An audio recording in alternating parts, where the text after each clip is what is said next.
ربنا يعافي الناس كلها. النهارده الحقيقة هنتكلم عن موضوع مهم جدا، وهو من أهم وأخطر وأكثر الموضوعات اللي عاملة قلق في مجال الصحة ومجال الطب، هو السرطان.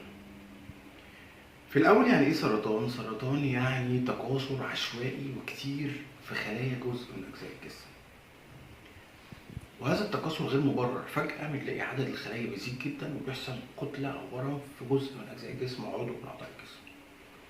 طيب، ايه الضرر في كده؟ الضرر في كده ان كل جزء في الجسم ربنا عامله واخد حيز معين.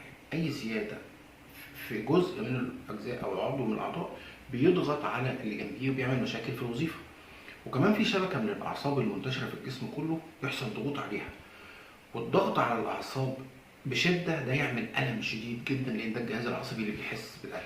طيب، اذا بقى موجود. طب هو السرطان مكتشف امتى؟ للاسف اتضح انه دي معلومه مهمه، انه مكتشف من العصور القديمه، لانه اكتشف بعض الجثث وبعض الاعضاء والعظام اللي فيها تورمات في العظام بشكل غير طبيعي، وده معناه ان هو موجود من قبل كده بكتير، من زمان.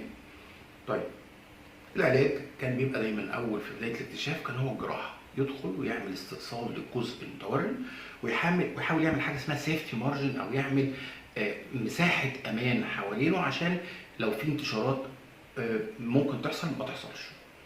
طيب، ده كويس جدا، بس هو الجراحه كانت محتاجه تقدم كبير في التعقيم والالتهابات والميكروبات والانفكشن، وحصل تحسن في النجاه من هذه العمليات مع تقدم التعقيم ووسائل الجراحه الحديثه في العمليات. في بدايه القرن ال 19 ابتدى يحصل اكتشاف ان الاشعه السينيه لها دور في العلاج، وده هو ما يسمى بالعلاج الاشعاعي. وابتدى يبقى في دور للعلاج الاشعاعي في علاج هذه الاورام. بعد شويه بقى في اكتشاف للعلاج الكيميائي، وابتدت يحصل تطور في العلاج الكيميائي ده اللي احنا بنقول عليه العلاج الكيماوي.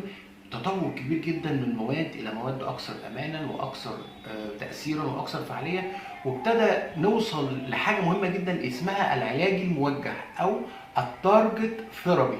هذا العلاج الموجه اللي هو بيحاول يتارجت او يستهدف الخلايا السرطانيه، ويحاول يساعدنا في انه ما يحصلش تاثير سلبي على اعضاء الجسم ووظائف الجسم الثانيه وخلايا الجسم الثانيه زي الكبد والكلى، لان كان في اضرار كتيره جدا بتحصل من هذه العلاجات الكيميائيه. وابتدى يحصل بعد كده اكتشاف لما يسمى بالعلاج المناعي. فكرته قائمه على ان يحصل تحفيز للجهاز المناعي الداخلي في الجسم ان هو يحاول يكاونتر اكت او يتغلب او يهاجم الخلايا السرطانيه.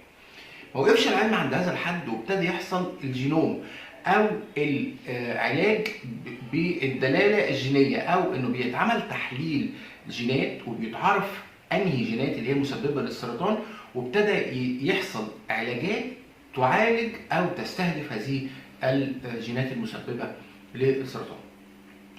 السرطان مش حكم بالاعدام، وعايز اقول انه مفيش قول فصل انه مريض سرطان ربنا يعافي الناس ويشفي الناس جميعا انه خلاص خد حكم بالاعدام، لانه في خلال شغلنا في اكتر من 30 سنه اللي فاتوا لقينا ناس انه المفروض حالتهم بقواعد الطب ان هو ما يكملش فترات طويله، وعاش فترات طويله جدا. وفي مرضى بحكم قواعد الطب ما يتحسنش ويتحسنوا جدا. عايز اقول لك انه من الحاجات المؤثره جدا في تحسن المريض شخصيته، ارادته، اجهزه جسمه، النمط الغذائي بتاعه، الدعم النفسي بتاعه، الارشادات اللي بيبقى بيعملها بنديها للمريض ونديها لعيلته، الدعم النفسي القوي جدا، راحه الجسم، ان احنا نمشي بعلاج كويس، الثقه بالله، الايمان، ان يبقى عنده ايمان ويقين ان الشفاء من عند ربنا، ان الشافي هو الله، ويبقى عنده هذا اليقين وهذا الايمان وهذه الطمانينه، والعكس بالعكس. ربنا يعافي الناس كلها، ودايما نشوفكم بصحه جيده. عشان نجيب لكم كل جديد محتاجين منكم لايك والشير والسبسكرايب ان شاء الله، وباذن الله هشوفكم تاني.